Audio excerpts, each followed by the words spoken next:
యెహోవా తన భక్తులను కాచువాడు. కానీ తప్పు చేసినటువంటి వాళ్ళు బానిసలయ్యారంటే అర్థం ఉంది, కానీ తప్పు చేయకుండా నీతి నిజాయితీలు కలిగి దేవుని యందు భయభక్తులు కలిగిన వారు సైతము బానిసలుగా మార్చబడి బంధకాల్లోకి వెళ్ళిపోయారు. కొద్దిగా మనకు బాధ కలిగిద్ది. యోసేపును చూసినా, దానియేలును చూసినా, షడ్రకు మేషకు అబేద్నెగోలను చూసినా, బైబిల్ గ్రంథంలో కొంచెం నీతి నిజాయితీగా బ్రతికినటువంటి భక్తులందరి జీవితాలు చూస్తే కొంచెం బాధ కలిగిద్ది. పాపం ఇర్మియాను కూడా మీరు చూడవచ్చు. ఇర్మియా కూడా ఇన్ని బాధలో పడతాడు. ఈ భక్తులందరినీ పని కట్టుకొని శ్రమలకు అప్పగిస్తున్నాడా ఏందన్నట్టు మనకు అనిపిస్తూ ఉంటుంది. నిజమే, వాస్తవమే. కొన్నిసార్లు దేవుడు కావాలనే అలాంటి పరిస్థితులు తన భక్తులకు అనుమతిస్తాడనేది నా అనుభవంలో అర్థమైంది.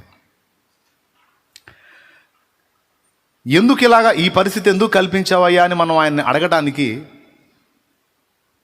కొన్నిసార్లు మన మనసు రేపబడతా ఉంటుంది. నేను చేసిన తప్పేంది, నేను చేసిన అన్యాయం ఏంది, నేను చేసిన దోషం ఏంది, ఎందుకు నాకు ఇలాంటి పరిస్థితి కల్పించావు దేవా అని అడుగుదాం అనిపిస్తుంది. అడిగితే మర్యాద కాదు కదా. కొంతమందికి మనసులోనే మదన పడతా ఉంటారు, కొంతమంది బయటికి కూడా అడుగుతారు. కానీ ఇక్కడ ఈ భక్తులను చూసినప్పుడు వాళ్ళు అలా అడిగినట్టు మనకు కనబడదు. పాపం వాళ్ళు అన్యాయంగా బాధపడ్డట్టే ఉంటుంది. ఏబైతే అడుగుతాడు కూడా. ఏబు సర్వశక్తుడు నాకు అన్యాయం చేశాడంటాడు. నేను తేడా మనిషినైతే ఆయన నన్ను శ్రమ పెడితే అర్థం ఉంది, కానీ నీతి నిజాయితీ యథార్థత కలిగి భయభక్తులు కలిగి నేను ఎలా బతుకుతున్నాను, నాకు ఇంత దారుణమైన నగచాట్లు ఎందుకు రానిచ్చాడు, అయితే సర్వశక్తుడు నాకు అన్యాయం చేశాడు అని నేను చెబుతానన్నాడు. ఏబు బయటపడ్డాడు, భక్తులు బయటపడలా. ఈరోజు మన ఆత్మీయ జీవితాన్ని కూడా మనం పరిగణలోకి తీసుకుంటే మన బ్రతుకును కూడా మనకి ఇలాంటి పరిస్థితులే కనపడతా ఉంటాయి. హల్లెలూయా. ఎలాంటి పరిస్థితులు? మారు మనసు పొందకముందు పరిస్థితిని పక్కన పెడితే, మారు మనసు పొంది దేవుని యందు భయభక్తులు కలిగి కొంచెం జాగ్రత్తగా మనం ప్రయాణం చేస్తుంటే మనకన్నీ ప్లస్గా రావాలి. కానీ చిత్రంగా రివర్స్ గేర్లు పడతా ఉంటాయి మనకి. ఎందుకు ఇలా అవుతుందనేది ఓ ప్రశ్న. స్టార్టింగ్ బాగానే ఉంటుంది, స్టార్టింగ్ కొంతకాలం బాగానే ఉంటుంది. దేవునితో మన ప్రయాణం మొదలుపెట్టిన ఆ తొలి దినాలు మన ప్రార్థన పిలిస్తే విన్నట్టుగా ఉంటాడు, అడిగిన వెంటనే జవాబు ఇచ్చినట్టుగా ఉంటాడు. ప్రభువా అంటే ఇదిగో ఉన్నానంటాడు.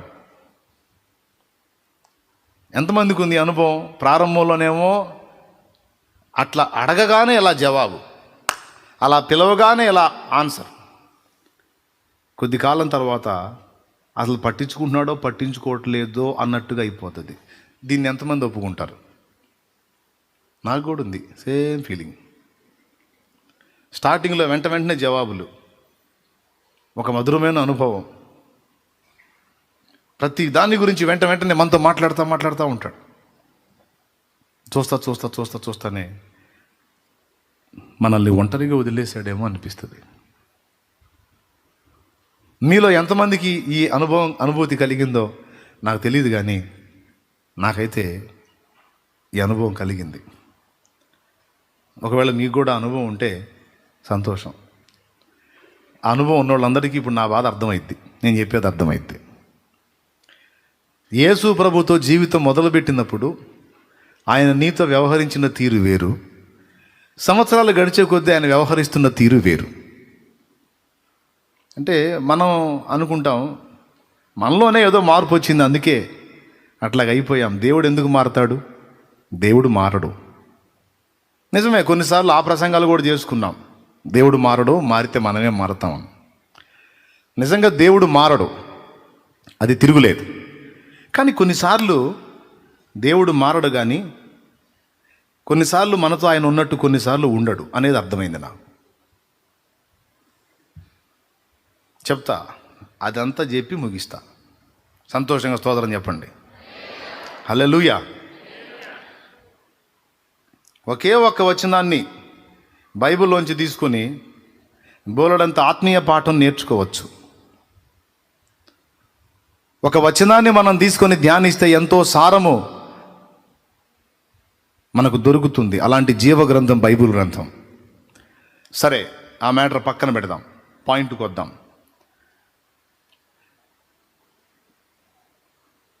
పక్షిరాజు గురించి బైబిల్ గ్రంథంలో కొన్ని మాటలు రాయబడ్డాయి పక్షిరాజు గురించి. ఆ మాటలన్నిట్లో ఒకటి, పక్షిరాజు తన పిల్లల క్రింది గూడును రేపుట అనే మాట. ఎంతమందికి తెలుసు పక్షిరాజు తన పిల్లలున్న గూడు రేపుతుంది అని? గూడు రేపటం అంటే ఏంటి? తన పిల్లలున్న గూడు రేపటం అంటే ఏంటి? అదేంది? ఒక్కొక్క పుల్ల తెచ్చి గూడు కట్టింది ఎవరు? గూట్లో పిల్లల్ని నిర్మించింది ఎవరు? అదే గూట్లో అంతకాలం పిల్లలకు ఆశ్రయం ఇచ్చి పోషించింది ఎవరు? మళ్ళీ అదే పక్షిరాజు మళ్ళీ గూడు రేపటం ఏంది? పక్షిరాజు మారిందా? గూడు కట్టింది తానే, పిల్లల్ని పెట్టింది తానే, పిల్లలకు ఆహారం పెట్టింది తానే, అన్ని కాలాల్లో పిల్లలకు భద్రంగా తన రెక్కల చాటు చేసి కింద గూడు పైన రెక్కలు ఎండ వాన చలి ఏవి తగలకుండా వాటిని అద్భుతంగా కాపాడుకుంది తనే. మళ్ళీ ఇప్పుడేంది? గూడు రేపి పిల్లలు కింద పడిపోయేటట్టు పిల్లల్ని ఒంటర్లుగా చేయటం ఏంటి? దేవుడు తనను తాను కొన్నిసార్లు పక్షిరాజుతో పోల్చుకున్నాడు. పక్షిరాజు తన రెక్కల మీద పిల్లలను మోసినట్టు నేను మిమ్మును మోసి తిని, గ్రద్ద రెక్కలపై నేను మిమ్మును మోసి తిని అన్నాడు. పక్షిరాజు తన రెక్కల మీద పిల్లల్ని మోసిద్ది, అలా నేను మిమ్మును మోసి తిని దేవుడు తన్ను తాను పక్షిరాజుతో పోల్చుకున్నాడు. కాబట్టి పక్షిరాజు గూడు రేపుట, దేవుడు కావాలనే కొన్నిసార్లు మనల్ని ఒంటరులుగా చేయుట దగ్గర సంబంధం ఉన్న సంగతి. దేవునికి స్తోత్రం కలుగును గాక. గట్టిగా చెప్పాలి. పక్షిరాజు చూడండి, అదిగో స్క్రీన్ మీద తెలుసు కదా మీకు, రైట్, పెద్ద రెక్కలు.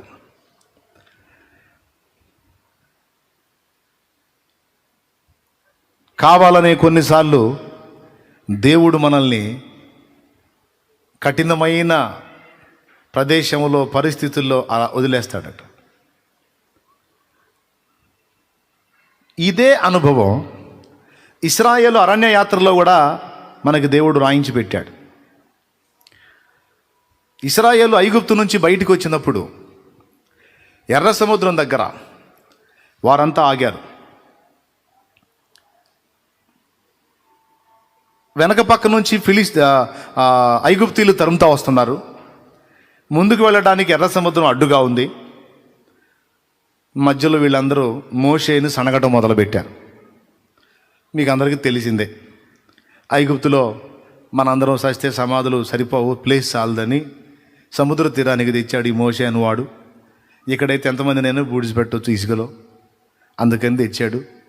మనందరినీ చంపుటకే తెచ్చాడు అని అందరూ కలిసి తలా ఒక మాట మోషేనని గందరగోళం అయిపోయారు. అప్పుడు మోషే ఒక మాట అన్నాడు, నేడు మీరు చూచుచున్న ఐగుప్తీయులను ఇక మీదట మీరు చూడరు. మీరు ఊరకనే నిలుచుండి యెహోవా మీ పక్షమున చేయు యుద్ధమును చూడుడి. ఆయనే మీ పక్షమున యుద్ధము చేయును, మీరు యుద్ధం చేయాల్సిన అవసరం లేదన్నాడు. జస్ట్ మీరు ఊరక నిలుచుండి చూడుడి. చూద్దామా నిర్గమాకాండం, ఆ ఒక్క ముక్క చూడండి బైబిల్లో. నిర్గమాకాండం 14వ అధ్యాయము 13వ చదువు తల్లి. అందుకు మోషే, భయపడకుడి, యెహోవా మీకు నేడు కలుగచేయు రక్షణను మీరు ఊరక నిలుచుండు చూడుడి. మళ్ళీ చదువమ్మా. అందుకు మోషే, భయపడకుడి, యెహోవా మీకు నేడు కలుగచేయు రక్షణను మీరు ఊరక నిలుచుండి చూడుడి. మీరు నేడు చూచిన ఐగుప్తులను ఇక మీదట మరి ఎన్నడూను చూడరు. యెహోవా మీ పక్షమున యుద్ధము చేయును, మీరు ఊరకయే ఉండవల్లని ప్రజలతో చెప్పెను. అద్దుగో, ఇది ఒక అనుభవం. యెహోవాయే మీ పక్షమున యుద్ధము చేయును, మీరు జస్ట్ ఊరకయే నిలుచుండి చూడుడి అంతే. మీరు ఊరక నిలుచుండి చూడవలెను అంతే, నువ్వు యుద్ధమాడే అవసరం లేదన్నాడు. మన ఆత్మీయ జీవిత ఆరంభపు మెట్టిది. లోకములో నుండి మనల్ని ప్రత్యేకించిన తరువాత మన ప్రారంభ దినాల్లో ఎలా ఉంటుందంటే, దేవుడు మనకు తోడై ఉండి ప్రతి సమస్యకు వెనువెంటనే జవాబులు ఇస్తూ, ప్రతి విజ్ఞాపనకు తక్షణమే స్పందిస్తూ, ప్రతి భయాన్ని మన నుండి వెళ్ళగొట్టి ధైర్యాన్ని, ఆనందాన్ని, ఉత్సాహాన్ని, సంతోషాన్ని ఎట్లా అంటే అట్లా. వివాహమైన తొలి రోజుల్లో భార్యను భర్త ఎట్లా చూసుకుంటాడో అట్లా. ఏం చేయనీడు, ఏమన్నా చేయనిస్తాడా? బోరింగ్ దగ్గరికి వెళ్ళి నీళ్లు తీసుకొస్తానండి అని పోయింది అనుకో, హే పిచ్చా నీకు, నేను లేనా, నాకు చెప్పొచ్చు కదా. అది గట్టిగా ఉంటుంది. ఆ బోరింగ్ కొట్టాలంటే ఎంత కష్టం అనుకున్నా, నేను కొట్టి తీసుకొస్తా. నాకు ఫలానాది కావాలి, వెళ్ళి తెచ్చుకుందాం అనుకుంటున్నా, నీకు పిచ్చా, అంత గందరగోళంగా ఉంటుంది అక్కడ. నువ్వెందుకు, ఏం కావాలి చెప్పు, నేను పోయి తెస్తా అంట. అసలు ఏమీ చేయనీడు, పిచ్చిది మురిసిపోతూ ఉంటుంది. మా ఆయనకి నేనంటే ఎంత ఇష్టమో, అసలు నన్ను ఏమీ చేయనీయుడు, పక్క వాళ్ళకి తెగ చెప్పి ఎగిరెగిరి చెప్పిద్ది. పక్క వాళ్ళు సీనియర్లు ఏమో జూనియరు, ఆ సీనియర్కి జూనియర్ చెప్పిద్ది. పక్క సీనియర్ వేదన పడుతూ ఉంటుంది, మా దుర్మార్గుడు నన్ను ఇట్లా టార్చర్ చేస్తున్నాడు, నన్ను ఇలా చేస్తున్నాడు, అలా చేస్తున్నాడు అని సీనియర్ జూనియర్ చెప్తే జూనియర్ అంటుంది, మా ఆయన అట్లా కాదు, అసలు నన్ను ఏమీ చేయనీడని మురిసిపోతూ ఉండదు. సీనియర్కి తెలుసు, కొద్దిగా ఆగమ్మా, కొద్దిగా ఆగు, ఇక్కడ కూడా నేను అంతే మోసపోయాను, వీడు అంతకన్నా ఎక్కువ చేశాడు స్టార్టింగ్లో, ఇప్పుడు కాదు వీడు నన్ను ఆడుకుంటుంది, కొద్దిగా ఆగు, నీకు కూడా న్యాయం జరుగుతుంది ఆగాని అనుకుంటుంది మనసులో. కొద్ది కాలం తర్వాత ఏమంటే నీళ్ళు అవసరం ఏంటంటే, ఏం తిని ఏం పోటు పొడుస్తున్నావు ఇది ఇంటికాడ, తిని ఒళ్ళు పెంచి పడేస్తున్నావు, పోయి నీళ్లు కొట్టి తీసుకురా కాస్త, ఆ ఒళ్ళన్నతో కొద్ది పోయిసావు అంటాడు. ఏమండి కొంచెం నాకు బజార్లో ఫలానా వస్తువు కావాలండి ఎందనుకో, ఇక్కడేగా ఆ టర్నింగ్ తిరిగితే బజారే, ఏంది ఆయన అసలు నన్ను తెమ్మంటున్నా, నేనే సర్వెంట్నా, నేనేమన్నా నీకేమన్నా సర్వెంట్ కాదండి, మీరు అంతకుముందు ఏది అన్నారు కదా, ఎందుకు వెళ్ళటం, నేనే తెస్తాను అంటే, ఇక పద్దాకలు నీ గూడికి చేయమంటావా, అక్కడ చేసి ఇక్కడ చేసి ఏంటి అసలు, ఇక ఏది కదిలిచ్చినా సరే కస్సు అని పైకి వస్తాడు. అప్పుడు వాస్తవం అర్థమైపోయింది, మొత్తానికి మోసపోయాను నేను, స్టార్టింగ్లో చేసిందంతా తొలి ప్రేమ, ఇప్పుడు అసలు సంగతి బయటపడిపోయింది అన్ని వాస్తవాన్ని భార్య గుర్తుపట్టింది. దేవుడు కూడా మన విషయంలో అంతే చేస్తున్నాడేమో అనిపించింది ఒక్కోసారి. క్రొత్తగా ప్రభువులోకి వచ్చినప్పుడేమో, అమ్మ ప్రభువా అంటే ఏమి నా కుమారి, ప్రభువా ఏమి నా కుమారుడా, ఎక్కడున్నావు, నీ పక్కనే ఉన్నాను నాయన, ఎంత ప్రేమ తండ్రి నీకు, అసలు నన్ను వదిలిపెట్టి ఉండవే, లేదు నాయన నిన్ను వదిలి ఉండలేను, ఏ బాధ వచ్చినా, ఏ భయం వచ్చినా, ఏ శ్రమ వచ్చినా, ఏ సమస్య వచ్చినా ప్రభువా ఇదిగో వచ్చి తిని అనేవాడు. ఇది ఏ అనుభవం అంటే, ఇశ్రాయేలు ఐగుప్తు నుండి బయటికి వచ్చి ఎర్ర సముద్రం దగ్గర ఆగినప్పుడు మోషే చెప్పిన అనుభవం. మీరు ఊరకయే నిలుచుండి చూడుడి, నేడు మీరు చూచుచున్న ఐగుప్తీయులను ఇక మీదట చూడరు, యెహోవా వారిని హతము చేస్తాడు, ఆయనే మీ పక్షమున యుద్ధం చేస్తాడు, మీరైతే ఊరక నిలుచుండి చూడు. ఇక్కడ వీరికి యుద్ధము లేదు, వీరి పక్షమున వీరిని చాటు చేసుకుని దేవుడే వీరి పక్షాన యుద్ధం చేస్తాడు. ఇప్పుడు దేవుడే వీరి పక్షాన యుద్ధం చేస్తాడంటే దేవుడు వీరికి తోడై ఉన్నట్టా లేదా, వీరితో దేవుడు ఉన్నాడా లేడా, లేడా, ఉన్నాడు కాబట్టి వాళ్ళని వెనకుంచి ఆయన ముందు రైట్.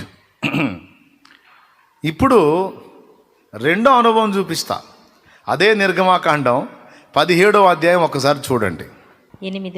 8 నుంచే చదువుతావా, చదువు. తరువాత అమాలేకీలు వచ్చి రెఫీదీములో ఇశ్రాయేలుతో యుద్ధము చేయగా మోషే యెహోషువతో, మన కొరకు మనుషులను ఏర్పరిచి వారిని తీసుకొని బయలు వెళ్ళి అమాలేకీయులతో యుద్ధము చేయుము. రేపు నేను దేవుని కర్రను చేత పట్టుకొని ఆ కొండ శిఖరం మీద నిలిచేదనెను. యెహోషువ మోషే తనతో చెప్పినట్లు చేసి అమాలేకీయులతో యుద్ధమాడెను. మోషే అహరోను చాలు తల్లి. అంతకుముందు మోషే ఏం చెప్పాడా? ఎర్ర సముద్రం దగ్గర మీరు ఓరకనే నిలుచుండి చూడుడి, యెహోవాయే మీ పక్షమున యుద్ధం చేయనని చెప్పాడుగా. 2 సార్లు చెప్పాడు, మీరు ఊరకయ్యే నిలుచుండి చూడవలెను. 2 సార్లు చెప్పాడు ఆ మాట. ఎందులో? 14వ అధ్యాయంలో. జస్ట్ 2 అధ్యాయాలు దాటి వచ్చామండి. 17వ అధ్యాయం దగ్గరికి వచ్చేటప్పటికి చూడండి, అయ్యా యెహోషువా, మనాళ్ళలో కొంతమంది సమూహాన్ని తీసుకొని ఆ అమాలేకోళ్ళు ఉన్నారు కదా, ఆ లేకోళ్ళతో యుద్ధం చేయయ్యా, దరిద్రులు వచ్చారు. అప్పుడు యెహోషువ అడిగేతుండే, అయ్యగారు ప్రారంభంలో ఏం చెప్పారు మీరు? యెహోవాయే మన పక్షమున యుద్ధము చేయును, యెహోవాయే మన పక్షమున యుద్ధము చేయును, మీరు ఊరకయ్యే నిలుచుండి చూడవలెను అన్నారు కదా. ఇప్పుడు ఆ యెహోవా ఏమాయను? మనము యుద్ధము చేయుట ఎలా అని అడగవద్దా? యెహోషువ కూడా అడగల, మోషే కూడా ఆ విషయం చెప్పాల. అప్పుడు ఆయనే యుద్ధం చేశాడు, ఇప్పుడు మనమే యుద్ధం చేయాలి. ఎందుకు? ఏమయ్యాడు ఆయన? చెప్తా వినండి. దేవుడు మనల్ని ఎలా కోరుతున్నాడు, ఆశిస్తున్నాడు అంటే, మనందరినీ కూడా తల్లులుగా తండ్రులుగా చూడాలని దేవుడు ఆశిస్తున్నాడు. ఒకప్పుడు మన అమ్మగారి కుటుంబంలో ఉన్నప్పుడు మనం పిల్లలం. మాది ఫస్ట్ పాక, ఇప్పుడైనా రేకులు అనుకోండి, పూరి పాక, పొడవైన పాక. వర్షపు జల్లు ఒక్కోసారి మధ్యరాత్రి స్టార్ట్ అయ్యి జోరున పడతా ఉంటే ఇల్లు కారుతూ ఉంటుంది. ఇల్లు కారుతూ ఉంటే మేము మంచం దిగం. ఎక్కడైతే నీళ్లు కారుతున్నాయో అక్కడ మంచాలు ఉంటే మంచాలని మా అమ్మ నాన్న పక్కకు నెట్టేసి నీళ్లు కారని ప్రదేశంలో మాకు మంచాలు సిద్ధపరిచి ఆ మంచాల మీద మమ్మల్ని ఎక్కించి,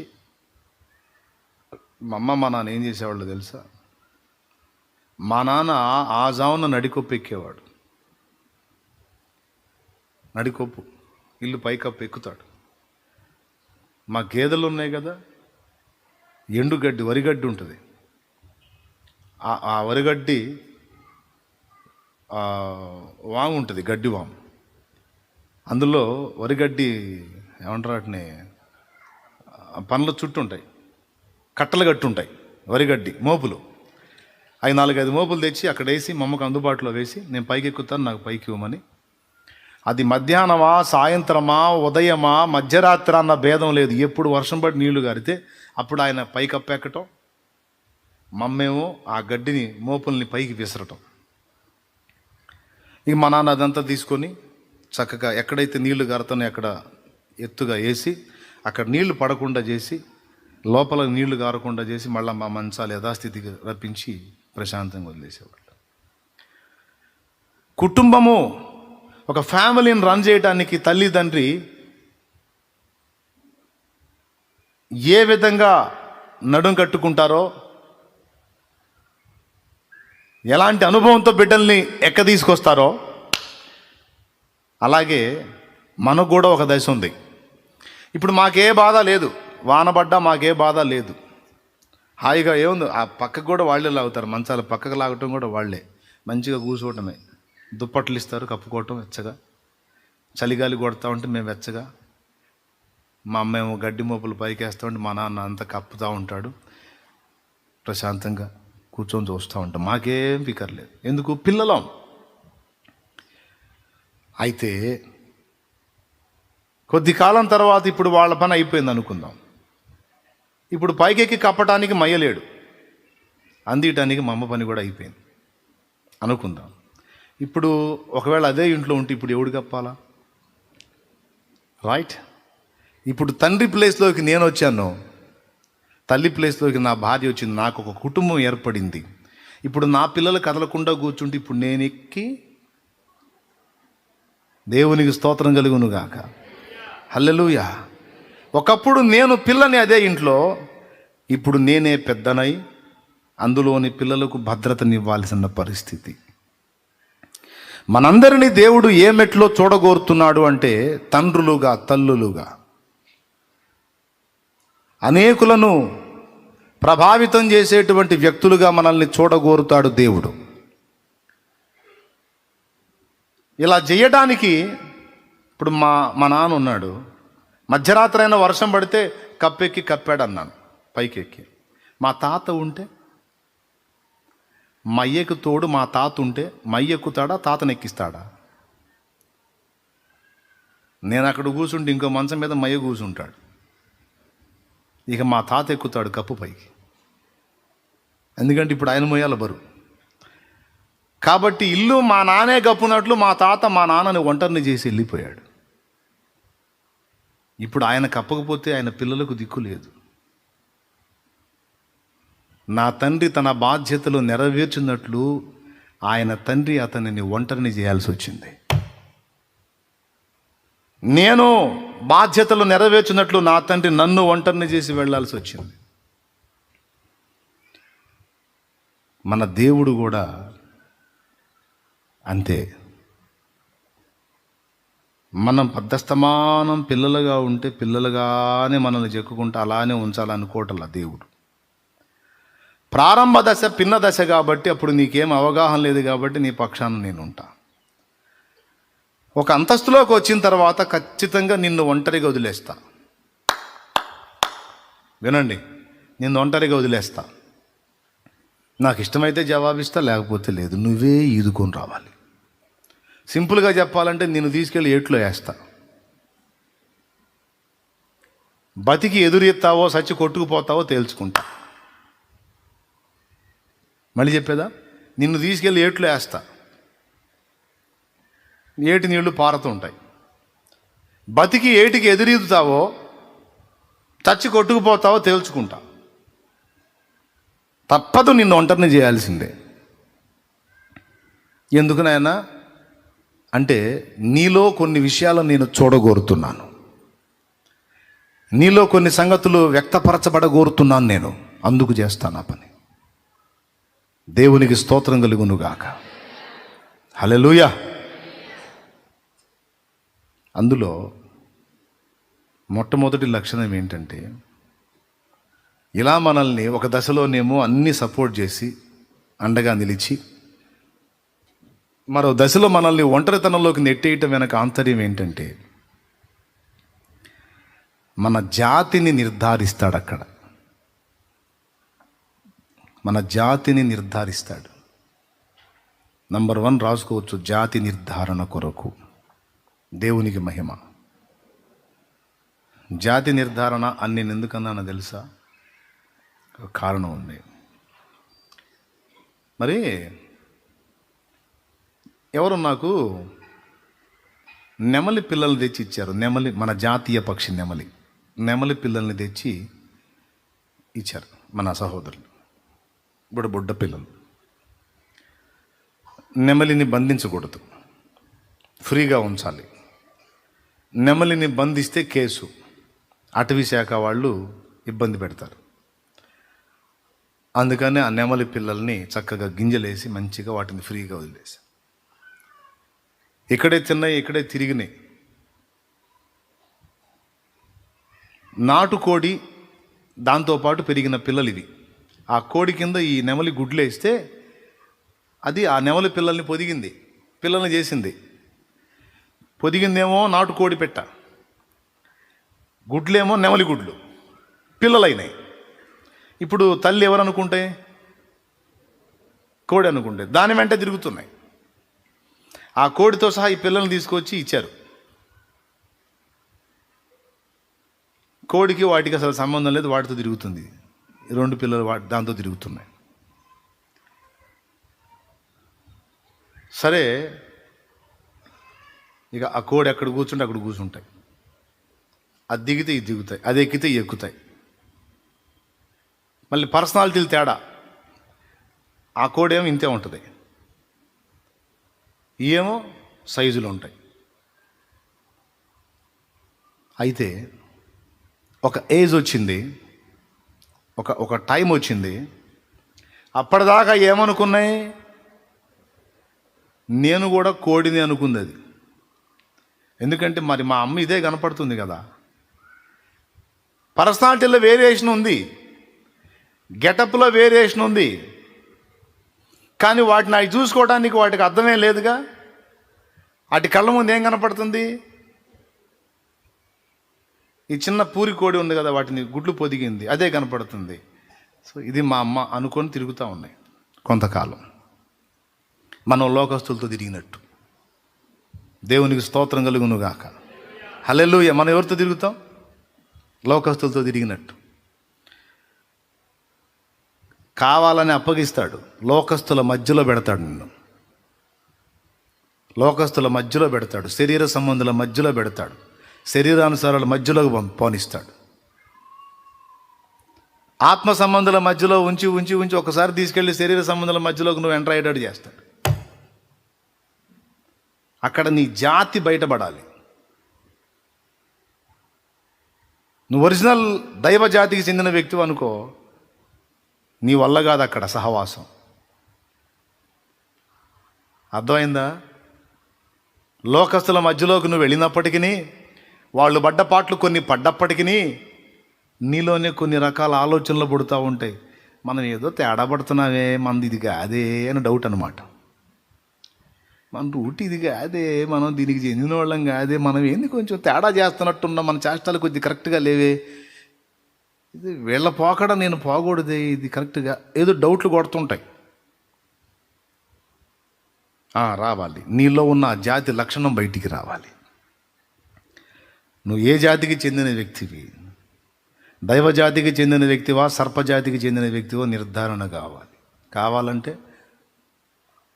వాళ్ళ మధ్యలోకి వెళ్ళాల నువ్వు.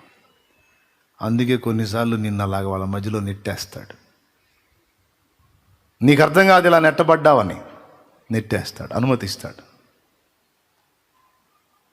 ఈ నెమళ్ళు ఏం చేసినాయి తెలుసా? వాటికి బాగా అవగాహన వచ్చిందాక దాంతోనే తిరిగినాయి. వాటికి ఒక ఏజ్ రాగానే దాంతో తిరగట్లా. మదర్ అదే, గుడ్లు పొదిగింది అదే, కానీ దాంతో తిరగట్లా. స్వతంత్రంగా తిరగటం మొదలు పెడుతున్నాయి ఇవి. ఇక దేంతో ఏ పక్షితో కలవట్లా. ఈ రెండే, లెగిస్తే రెండు లెగుస్తున్నాయి, కూర్చుని రెండు కూర్చుంటున్నాయి. నెమళ్ళే మళ్ళా. వాటితో పాటు టర్కీ కోళ్ళు ఉన్నాయి, ఈము కోళ్ళు ఉన్నాయి, గిన్నె కోళ్ళు ఉన్నాయి. చూసారుగా మీరు? చూడలేదా? ఇది జరిగి కొన్ని సంవత్సరాలు అయింది. ఇది జరిగి మరి ఇప్పుడు నెమళ్ళు ఉన్నాయని ఎవరు నొప్తారని చెబుతున్నాను మళ్ళా. దేవునికి స్తోత్రం. ఇప్పుడు లేవు. లెగిస్తాయి రెండు, లెగుస్తున్నాయి, కూర్చుంటాయి రెండే. చివరికి ఏం చేసింది తెలుసా? అసలు ఈ జనవాసాల్లోనే లేవు. ఇంకొంచెం ఏజ్ అభివృద్ధి చెందగానే అసలు లేచి వెళ్ళిపోయినాయండి. గుడ్లు పొదిగిందని ఆడబెట్టినాయి, మేత పెట్టినోడిని దాన్ని ఆడబెట్టినాయి, మేత పెట్టి నీళ్లు పెట్టినోడిని నన్ను ఆడబెట్టినాయి. జంపు ఎటు వెళ్ళిపోయినాయి కూడా తెలియదు. ఎందుకు అట్లా? 2 సార్లు ట్రై చేశా, 2 అంతే చేసినాయి. ఒకసారి తెస్తే అవి కూడా ఒక ఏజ్ రాగానే జంపు. మీకు కూడా తెలుసు అనుకుంటా, నెమళ్ళు కొంచెం పెద్ద అయితే ఉంటాయా? ఎంతమంది తెలుసు? మరి తెలియనట్టు చూస్తారు ఇది. నాకు వెళ్ళి చాలామంది తెలుసు కదా. మనం తీసుకొచ్చి గుడ్లు పొదిగించి పిల్లలు చేసి ఆ కుంపట్లో నుంచి నువ్వు పెంచుకొచ్చినా ఒక ఏజ్కి రాగానే అవి ఏంటో వాటికి అర్థమైతే ఉండవిక. ఇంకొకటి ఉంది ఇందులో, ఇంకొక సమస్య ఉంది. అవేంటో వాటికి అర్థం కావడానికి ఇక్కడ సమీపంలో కొన్ని పొలాలు ఉన్నాయి. ఆ పొలాలలో దూరంగా సాయంత్రం వేళ నిశ్శబ్దంలో దాని జాతి కోతేస్తూ ఉంటాయి. ఆ స్వరం ఎక్కడైతే తగిలిద్దో ఇవి లేచి ఆ దిశగా పోతాయి. ఇక అద్దుగో నా జాతి అది అని. హల్లెలూయా. అది మన జాతి. ఆ స్పర్శ ఉంటుంది కదా లోపల. బీజం అదేగా, సర్పబీజం కాదు, దైవ బీజం. దేవుని వాక్యమును అక్షయ బీజము వలన మీరు పుట్టింపబడిన వారు. పరిశుద్ధుడగు వాని బీజము మీలో ఉంది.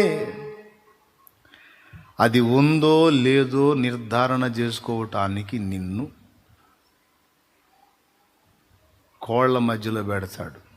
నాటుకోళ్ళు, పూరి కోళ్ళు ఉంటాయి, దెబ్బల మీద తిరిగే కోళ్ళు, ఆటి మధ్యలో పెడతాడు, అనుమతిస్తాడు. ఇక్కడ నీ జాతి లక్షణం బయటకు వచ్చింది. దేవునికి స్తోత్రం కలుగునుగా. అసలు నువ్వు ఏ జాతికి చెందిన వ్యక్తివో నిర్ధారణగా అది నీ ఒంటరితనంలోనే నీకు తెలుస్తాడు. నీకు ఒక స్వతంత్ర జీవితాన్ని ఇచ్చి స్వేచ్ఛని ఇచ్చినట్టు, నిన్ను వదిలేసినట్టు చేసి. అందుకే భక్తులు వాడుకుంది, ఏంది నాయనా నన్ను ఒంటరిని చేసావి ఏంది ప్రభా అని కొంతమంది భక్తులు పాడారు కదా. ఒంటరి గూవనై పాడాడా? ఒంటరినై తోడు లేక పాడాడా? దురవస్థలలో ఒంటరి పాడాడా? ఎన్ని రకాల పాటలు ఈ ఒంటరి పాటలు ఏందయ్యా?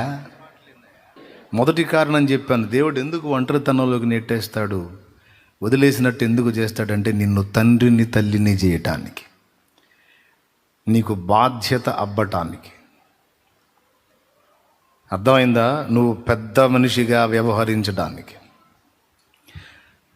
అమ్మా నాన్న మనం ఏది పడితే చేయటానికి ఒప్పుకోరు, కంట్రోల్ చేస్తారు. ఎందుకంటే అనుభవాలు, ఏది చేస్తే ఏం జరిగిద్దో అన్ని అనుభవాలు, అవగాహన పొందారు కనుక వాళ్ళు మనల్ని. ఇప్పుడు మా అమ్మ ఉంది, మా అమ్మ మా నాన్న 6గురిని అన్నారు. ఒక్కొక్కరు 2 కాడికి లెక్కేయండి. పెద్ద అక్కకి 3, రెండో అక్కకి 2, మూడో అక్కకి 3, నాలుగో అక్కకి 3. ఆ పిల్ల బ్యాచ్ ఎంత? సరే 4 అక్కలకి 4 3 12 వేయండి. రెండో ఆమెకి 2, ఒకరిని తీసేయండి 11 అక్కడ సంఖ్య. ఎవరు? 4 అక్కలు, వాళ్ళకి 11 మంది పిల్లలు. కలపండి ఎంత సంఖ్య వచ్చింది? 11 ఈ 4 15. ఓకేనా? ఇక మేము ఒక 2, 15 2 17. మాకు మా అన్నయ్యకి 3, నాకు 2, 5. 17 5 21 22. అచ్చంగా పిల్లల వరకు మా వరకు తీసుకుంటేనే అమ్మా నాన్న మేము మొత్తం 22. అమ్మా నాన్న ఈ 22 శాల్తీలు వాళ్ళ సంబంధమైనవి. ఇక అల్లుళ్ళు కోడళ్ళని ఎంటర్ చేయలే నేను. స్తోత్రం. అర్థమైందా? వాళ్ళు అవుటర్స్ కాబట్టి వాళ్ళని ఎంటర్ చేయలే. మా వరకు 22 మంది. దేవునికి మహిమ. ఇప్పుడు మా అమ్మ దేవుని కృప వల్ల ఇంకా సజీవంగానే ఉంది. మా అయ్య వెళ్ళిపోయాడు చీదరబుట్టి. అంటే మా అమ్మ మీద కాదులే, ప్రపంచం మీద చీదరబుట్టి వెళ్ళినట్టు. ఇప్పుడు మా అమ్మ సంతానం 4 ఆడపిల్లలు అయితే, ఆ ఆడపిల్లలకు పిల్లలు అయితే, ఆ పిల్లలకు పిల్లలు అయినారు. ఇప్పుడు మొత్తం అందరినీ లెక్కేస్తే 40 చిల్లర వచ్చారు. ఇంతమందికి తల్లి ఎవరు? అమ్మ. ఒకవేళ మా అమ్మకి ఇంకా దేవుడు దీర్ఘాయువు ఇస్తే వాళ్ళ పిల్లల్ని కూడా చూసే అవకాశం ఉందనుకోండి, ఇక డబుల్ అవుతూ ఉంటుంది సంఖ్య. అర్థమైంది? ఇంకా డబుల్ అయిపోతూ ఉంటుంది. అట్లాగా వెనకటి పెద్దోళ్ళు ఒక్కొక్కళ్ళు 60 మందిని 70 మందిని బ్యాచ్ మొత్తం నేసుకుని ముసలోళ్ళు 2 కూర్చొని ఉంటారు. మీకు తగిలారు ఎక్కడన్నా? పల్లెటూళ్ళలో పోయి చూడండి, మొత్తం కుటుంబాలు మొత్తం గ్యాదర్ చేసుకొని ఒక్కోసారి చిన్న ఫంక్షన్ పెట్టుకొని ఫోటోలు దిగుతూ ఉంటారు. మొత్తం వెనక పక్క సైన్యం అంతా ఉంటుంది, ముసలోళ్ళు ఇద్దరు ఉంటారు. అంటే అది ఇంత కుటుంబానికి ఈ ఇద్దరినే దేవుడు వాడుకున్నాడు. ఒక కుటుంబం మీరు గమనించినట్లయితే ఒకవేళ ముసలోళ్ళకి 100 ఏళ్ల వరకు ఇచ్చాడు కాబట్టి ఏదో అయిపోతుంది, కానీ ఒక్కొక్కడికి 300-400 ఏళ్ళు కానీ సమయం ఇచ్చే పని అయితే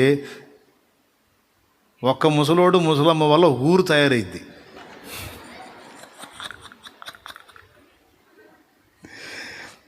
ఇప్పుడైనా అంతే, కాకపోతే వాళ్ళు ఉంటలేదులే. వాళ్ళు కూడా ఉంటే ఎవరిని బానీరుగా, ముసలోళ్ళు ఉంటే ఎవరిని బానీరు, వాళ్ళ సంతానం కాబట్టి. ఇప్పుడు ఈ దినాలు ఇవన్నీ ఎందుకు పెట్టారు అనుకున్నారు? చస్తే ఈ భుజం మోతలు, పిండము, దినాలు ఎందుకు పెట్టారు అనుకున్నా? మన నీళ్ల పార్టీ వాళ్ళు మన వచ్చి మునగాలి దాయాదులను ఎందుకు పెట్టారు అనుకున్నా? కుటుంబం మొత్తం ఒక దగ్గర గ్యాదర్ అయ్యి ఆ యూనిటీ మెయింటెనెన్స్ కోసం.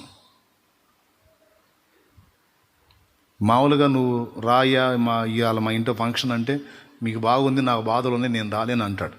అందుకని మనోడు ఒకడు పోయాడు, నువ్వు రాకపోతే నీ కీడు అంటే సచ్చినట్టు వస్తాడు వీడు.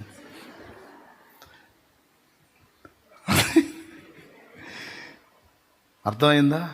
నీకు అది ఇది, నువ్వు రాకపోతే నువ్వు పోతావు అన్నాడు అనుకో, సచ్చినట్టు వస్తాడు. ఎందుకు వచ్చిన గొడవ అని సాగుకు వస్తాడు, దినానికి వస్తాడు, అన్నిటికి వస్తాడు. ఎందుకని? గ్యాదర్ చేయటానికి, ఆ అనుబంధాన్ని కొనసాగించడానికి. ఎందుకు ఈ మాట చెప్తున్నానంటే, ఒక ఊరునే ఈరోజున్న ఊళ్ళు, ఈరోజున్న గ్రామాలు చాలా వరకు ఇద్దరి నుండి ఉత్పత్తి అయినటువంటి కుటుంబాలు చాలా ఉన్నాయి. దీన్ని అంతటిని ఎందుకు చెప్తున్నానంటే, ఒకవేళ వాళ్ళని దేవుడు ఉంచితే ఈ మొత్తాన్ని ఏలేటువంటి వాళ్ళు ఆ ఇద్దరే అవుతారు. అలాంటి కుటుంబంలో ఆదాము కుటుంబమే భూలోకం మీద ఉన్న మనుషులందరూ. ఈ కుటుంబం, భూమి మీద ఉన్న కుటుంబం మొత్తానికి పెద్ద ఎవరో తెలుసా? ఆదాము. ఇక్కడ ఏం జరుగుతుంది? ఒంటరిగా వదిలేసినందున కొడుకు కాస్త తండ్రి అవుతున్నాడు. తండ్రి లైన్లో ఉన్నంత వరకు కొడుకుగానే ఉంటాడు, పిల్ల చేష్టాలు చేస్తానే ఉంటాడు. నీ తిప్పలు నువ్వు బడ్రని వదిలేస్తే, మీరు కావాలంటే చూడండి, కొంతమంది తల్లిదండ్రులు కావాలని పిల్లల్ని వేరు చేస్తూ ఉంటారు, వేరు పెడతారు. పురుషులు చేతులు ఎత్తండి, పెళ్ళిళ్ళు చేసుకున్న వాళ్ళందరూ చేతులు ఎత్తండి, సగం సరిగా చేతులు ఎత్తండి. లేడీస్ కూడా మ్యారేజ్ లేని వాళ్ళందరూ చేతులు ఎత్తండి. మీ అత్తగారింట్లో కలిసే ఉంటున్నారు, వేరుపడ్డారా? వేరుపడ్డా ఉన్నవాడు చేతులు ఎత్తండి. రైట్. మీరు కూడా వేరుపడ్డారా? అమ్మోళ్ళతో కలిసే ఉంటున్నారా? వేరే. రైట్. ఎందుకు వేరు? మీరు వేరుపడ్డారా? వాళ్ళే మిమ్మల్ని వేరు పెట్టారా? అది ఎక్కువ శాతం మంది ముసలివాళ్ళే ఈ పిల్లల్ని వేరు పెడతా ఉంటారు. వేరు పెడతారు. ఎందుకు? సగం కారణమేమో కోడలు కొన్ని కుటుంబాల్లో, కానీ సగానికి పైగా కారణం కొడుకే. తల్లిదండ్రి చాలాసార్లు బాధపడతారు వేరే వాళ్ళతో చెప్పి. వీడేంది ఫ్యామిలీ మ్యాటర్ చెబుతున్నాడు అనుకోవాకండి. నేను చెప్పే ఈ లోతైన సంగతి మీకు ఈజీగా అర్థం కావటానికి చెబుతున్నా. ఏం చెబుతా తెలుసా? మా వాడికి ఇంకా పిల్ల చేష్టలు బాగాలేదా? పెళ్లి చేసుకున్నాడు, వాడు కూడా పిల్లలు పుట్టారు, కానీ ఇంకా పిల్ల చేష్టాలు బాధ్యత గుర్తుపట్టట్లే. ఏదన్నా చెయ్యరా అని వాళ్ళ అమ్మ చెబితే, నానున్నాడుగా నాన్న చూసుకుంటాడు, నేను పోయేదేందే అని కొక్కరెత్తున్నాడు, వెళ్తున్నాడు. నేనేం చేయాలో అర్థం కావట్లంటే పక్కనున్న వెంకట్రావు సలహా ఇస్తాడు సుబ్బారావుకి. ఏం చేసేది ఏముంది, వేరు పెట్టు, వాడికి పోసేసాయి, అప్పుడు తెలిసిద్ది అంటాడు. ఇక అప్పటి నుంచి ఇక వచ్చి ఇంట్లో భార్యకి చూస్తాడు. ఇట్లా అంటున్నాడు వెంకట్రావు, మరి ఏం చేద్దాం అని భార్యతో అంటే, ఏం చేసేది ఉంది, నిజంగా అట్ట చేస్తే నీటి బాగా అనిగేది, తిమ్మిరి చేయాల్సింది వేరు పోయాల్సిందే అని అప్పుడు పడిద్ది ఆ మైండ్లో. ఇక అప్పటిదాకా కోడల్ని కాస్త కూస్తో భరించేది, ఇక అక్కడి నుంచి రివర్స్ గేర్ వేయటం మొదలుపెట్టింది. ఇక ఇంతది ఇష్యూ స్టార్ట్ అవుతూ ఉంటాయి. చిలికి గాలివానైనట్టుగా. అబ్బా ఇవన్నీ ఎందుకురా, కన్నాను, పెంచాను, పెద్ద చేశాను, ఒక ఇంటోని చేశాను, ఉన్న ఆస్తి ఏదన్నా ఉంటే 33 అన్నాడు చూద్దాం. ఏంది ఇంతవరకు నా శక్తి అయిపోయింది, ఇక నోరు మూసుకొని నీ సోపు నువ్వు పడుపు. ఇంత మాట అంటే పడట్లేదు. అంత రోషగాడివి, అంత మనగాడివి, అంత ఇది కలిగినోడి, పోరా ఓ బతుకుపా. నా ఇంట్లో ఉండి నేను పెట్టింది తిన్నామంటే చెప్పు తీసుకొని కొడతా పో. భార్య ముందు అంటాడు తండ్రి. వీడికి ప్రిస్టేజీ. భార్య చూసి చి అంటది. వెంటనే అంటాడు. ఏంది అంటది, సర్దు సామాను. శబ్బాష్, ఎందుకులే అంటది ఊరక పైన షో. సర్దుతావా లేదా, కొడతాను. సరే సర్దుతా. లోపల ఆనందం. ఎప్పుడు వదిలించుకొని పోతే దరిద్రం ఉన్నది. ఇప్పుడు అవకాశం వచ్చింది. ఆవేశంగా వెళ్తాడు. ఇక వేరు కాపురం పెట్టేస్తాడు. ఇక అప్పటి నుంచి ఇక ఎవడి కగసాట్లు, వేరుపడ్డదాకా ఒక సోప, వేరుపడ్డాక నిజంగా అసలు మీరు ఇంత రోషంగా నిర్ణయం తీసుకుంటారని అస్సలు అనుకోలేదండి. అసలు నిజంగా మీరంత కోపడుతుంటే అసలు ఏమో అనుకున్నాను నేను. అసలు నిజంగానే బయటకు వచ్చేసారే అంటది. అబ్బా పొగుడుతుందని ఆనందపడతాడు. ఇక మరుసటి రోజు నుంచి మొదలుపెట్టిద్ది. ఏమండి మరి స్టవ్ మరి ఏం వండుకొని తినాలి, స్టవ్ కావాలిగా. గ్యాస్ స్టవా, అక్కడి నుంచి ఏం తేలేదా. ఎక్కడి నుంచి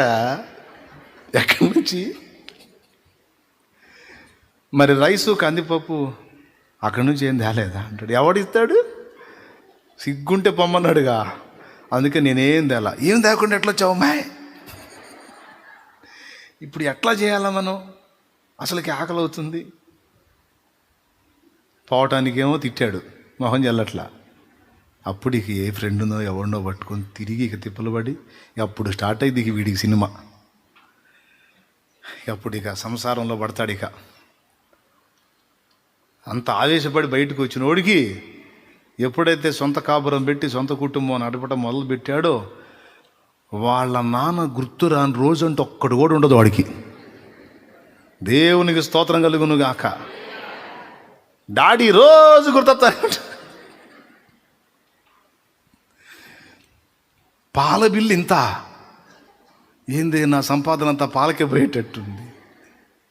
మా నాన్న ఎట్లా కట్టాడో. కరెంటు బిల్లు ఇంత, మా నాన్న ఎట్లా కట్టాడో. ఏంటి బస్తాలు తింటున్నారు. ఈడు కూడా మేసాడు అక్కడ. మా నాన్న ఎన్ని బాధలు పడ్డాడు. ఈ చిన్న ఇద్దరు పిల్లలు, నువ్వు, నేను 4 శాలతీలకి ఇంత గందరగోళం అవుతున్నాను నేను. నా కుటుంబాన్ని, మా తమ్ముడు, 2వ వాడి కుటుంబాన్ని, 3వ వాడి కుటుంబాన్ని, ఆడపిల్లలు వస్తే వాళ్ళ విషయాలు ఇవన్నీ అసలు మా నాన్న వామ్మో ఎంత అల్లాడాడో, ఎంత గందరగోళం అయ్యాడు. నానేందో అర్థమవుతాడు వీడికి. దేవునికి స్తోత్రం కలుగును గాక. చెప్పు హల్లెలూయా చెప్పు. అమ్మేందో అర్థమైతే నానేందో అర్థమవుతాడు. అంతేనా? ఇక అక్కడి నుంచి పిల్ల చేష్టలు మనకు పెద్దగా తయారవుతాడు. ఈ అనుభవాల్లోకి వీడు రావాలంటే వీడు ఏం కావాల్సి వచ్చింది? ఒంటరి గోవ కావాల్సి వచ్చింది. కఠినంగా తండ్రి వాడిని ఒంటరిగా వదిలేయాల్సి వచ్చింది. పక్షిరాజు గూడు రేపి పిల్లల్ని కింద పడవేసినట్టుగా, తన చేతులతో తానే నెట్టివేసినట్టుగా. ఎందుకు అంటే ఎగరటం నేర్చుకోవాలి, ఎదురీదటం నేర్చుకోవాలి. అందుకే కావాలని కొన్నిసార్లు అందుబాటులో ఉన్న దేవుడు కొన్నిసార్లు కావాలని నిన్ను ఒంటరిగా నెట్టేసినట్టుగా నీకు అనుభూతి కలిగిస్తాడు. మొట్టమొదటిది నిన్ను ఒక తండ్రి వలె, తల్లి వలె చేయటానికి, అనుభవాలు గడించి చక్రం తిప్పగలిగే వ్యక్తిగా. ఇక ఏం చేస్తాడు? అప్పటిదాకేమో తండ్రి నీడలో ఉన్నాడు. ఇక ఒంటరిగా కుటుంబాన్ని తానే పెద్దగా ఉండి అండగా ఉండి ఈదటం మొదలు పెడతాడు. ఇక్కడ ఒక నాయకుడు తయారవుతున్నాడు, ఒక నాయకురాలు తయారవుతుంది. అంతేనా? జాతి నిర్ధారణ కొరకు, జాతి నిర్ధారణ కొరకు నెమళ్ళను తీసుకొచ్చి నాటుకోళ్ల మధ్యలో వేస్తే గుడ్లో పొదిగినప్పుడు తల్లి అదే పొదిగింది, కానీ పిల్ల బయటకు వచ్చిన తర్వాత దాని నిర్మాణం, దాని విధానం, దానికి సంబంధించిన స్వరం వినబడగానే నా గొర్రెలో నా స్వరము విను అన్నాడు యేసయ్య. ఎన్ని మైళ్ళ దూరంలో ఉండైనా సరే ఆ యేసయ్య కేక వినబడిందంటే ఆయన జాతికి సంబంధించినోడు ఎక్కడైనా సరే, ఎక్కడున్నా సరే వాడు నాపట ఎవడి వల్ల కాదు, పరిగెత్తుకుంటూ వెళ్ళిపోతాడు ఆయన దగ్గరికి. నువ్వు అన్యుల మధ్యలో ఉండు, పనికి మళ్ళీ చెత్త మనుషుల మధ్యలో ఉండు, ఎలాంటి వ్యక్తుల దగ్గరైనా ఉండు, తెలియకుండా అమాయకంగా ఇదే ప్రపంచం ఇదే నిజమని భ్రమపడేవాడు యేసయ్య మెల్లనైన స్వరం వినబడగానే, ప్రేమ సాగరా ఈ ధర మరణ ఎడారిలోన దారి తప్పితిన్, నీ మధుర స్వరము వినబడి నీ దరికి చేరితిన్, దరికి చేరితిన్. ప్రేమ సాగరా ఈ ధార మరణ ఎడారిలోన దారి తప్పితిన్, నీ మధుర స్వరము వినబడి నీ దరికి చేరితిన్, దరికి చేరితిన్. ప్రేమ సాగరా. దేవునికి మహిమ. మొట్టమొదటిది తల్లినిగా నిన్ను సిద్ధపరచుట కొరకు ఒంటరిని చేస్తాడు. కొన్ని నువ్వే ఫేస్ చేసేటట్టు చేస్తాడు, కొన్ని నువ్వే యుద్ధమాడి జయించేటట్టు చేస్తాడు. ఒకవేళ ఓడిపోయినా చూస్తూనే ఉంటాడు. కొన్నిసార్లు ఓడిపోయావు అనుకో, చూస్తూ ఉంటాడు. ఓడిపోయి అలాగ రాజీ పడిపోతావా, మళ్ళా పోరాటం మొదలు పెడతావా? పడిపోనిస్తాడు. పడిపోయి అలానే కూర్చుంటావా, తిరిగి లేచి మళ్ళా యుద్ధం ప్రకటిస్తావా, పరిశీలించుకుంటాడు ఆయన. నువ్వు పడిపోవటానికి ఆయన నెట్టేళ్లే కానీ నువ్వు పడిపోవటానికి అనువైనటువంటి పరిస్థితులు అనుమతిస్తాడు. సీమోనో సాతాను మిమ్మును పట్టి గోధుమలను జల్లించుటకు కోరుకొనెను, కానీ అలాంటి శోధన నీకు రావద్దని నేను వేడుకుంటుని అనలా. నీ విశ్వాసము తప్పిపోకుండాన్నట్లు నేను నీ కొరకు వేడుకుంటుని. నీ మనసు తిరిగిన తర్వాత నీ సహోదరుల మనసు స్థిరపరచమన్నాడు. అంటే అర్థం ఏంటో తెలుసా? అపవాది నిన్ను శోధించే అవకాశం ఉంది, నువ్వు డిస్టర్బ్ అయ్యే అవకాశం ఉంది. అయితే డిస్టర్బ్ అయిన తర్వాత ఇక నేను దేవునికి పనికిరానని విశ్వాసాన్ని విడిచిపెట్టి లోకంలో కలిసిపోకుండా నీవు విశ్వాస విషయమై తప్పిపోకుండాన్నట్లు నీ కోసం ప్రార్థన చేశాను అన్నాడు. అంటే ఏమైనా అర్థమైందా? పడిపోవటం రెండు విధాలు. దేవునిలో నుండి లోక సంబంధమైన పాపములో క్రియల్లో పడిపోవటం. రెండవది అసలు దేవుని నుండే దూరం అయిపోయేటట్టు విశ్వాసములో పడిపోవటం. పేతురు పడిపోయాడు, ఇస్కరియోతు యోధా పడిపోయాడు. పేతురు పడిపోయాడు ఎందులో? దేవుని కొరకు సాక్షిగా నిలవలేక ఒక ఆడపిల్లకు భయపడి పడిపోయాడు. అప్పటిదాకా యేసుతో ఉండి సడన్గా ప్రాణాన్ని కాపాడుకోవడానికి భయపడి ఆ యేసు ఎవరో నాకు తెలియదని అబద్ధాలు ఆడేశాడు. నమ్మకత్వంలో పడిపోయాడు. పడిపోలేదా? కానీ తిరిగి లేచాడు. చూడండి, యేసెవరో నాకు తెలియదని నమ్మకత్వం విషయంలో పడిపోయినా, నేను ఆయనకి అపనమ్మకస్తున్నైనా ఆయన నాకు నమ్మదగిన వాడని ఆయనను హత్తుకోవటం మానలేదు, ఆయన దగ్గరికి తిరిగి వెళ్ళటం మానలేదు, తిరిగి ఆయన్ని కలుసుకున్నాడు. కానీ యూదా అట్లా కాదు. యూదా తేడా పడ్డాడు. 30 వెండి నాణ్యాలకు ప్రభువు నమ్మాడు. అలా పడిపోవటమే కాదు, అసలు విశ్వాసంలోనే పడిపోయాడు. ఎట్లనో తెలుసా?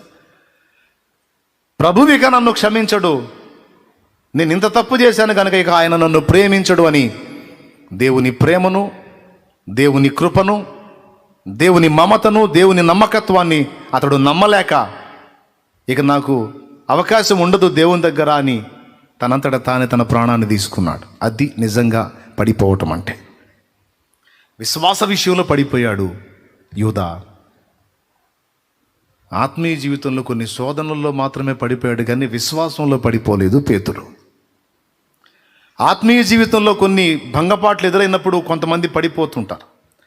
అలా పడిపోయిన వాళ్ళు తిరిగి లేవచ్చు, లేచే అవకాశం ఉండొచ్చు. కానీ విశ్వాస విషయంలో పడిపోయిన వాటిగా లేవడానికి అవకాశం ఉండదు. అది యూదా పాపం అన్నమాట.